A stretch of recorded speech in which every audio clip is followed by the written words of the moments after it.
April 29, 2025 Gurramkonda మరి మొలకొచ్చురు market సంబంధించిన ధరల యొక్క సమాచారం. ముందుగా మొలకొచ్చురు మార్కెట్ సోడా అశ్రఫ్ ఇచ్చిన సమాచారం మేరకు అటు గుర్రంకొండ నుంచి వచ్చిన సమాచారం రెండింటిని బేరీజ్ వేసినా కూడా ధరల్లో రెండు మార్కెట్లో కూడా పెద్దగా మార్పు లేదు, ఇంచుమించుగా అవే ధరలే.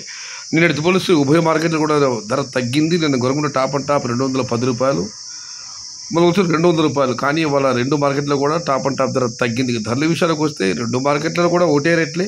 ఈ ఫిల్టర్ బుడ్ అనుకోండి బిజినెస్ 120 రూపాయలు ఆరంభపు ధర, 150 రూపాయలు ముగింపు ధర, టాప్ అండ్ టాప్ 160 నుంచి 180 రూపాయలు. టుడే గుర్రంకొండ అండ్ మొలకొచ్చురు both markets are same rate. Stock is increase. Rate is 120 rupees starting rate, 160 rupees ending rate, top and top 180 rupees. ఇది ఈరోజు గుర్రంకొండ మరి మొలకొచ్చురు మార్కెట్ సంబంధించిన ధరల యొక్క సమాచారం. దిగుమతి పెరిగింది, దానితో పాటుగా ఈ రెండు మార్కెట్లో కూడా ధర తగ్గింది.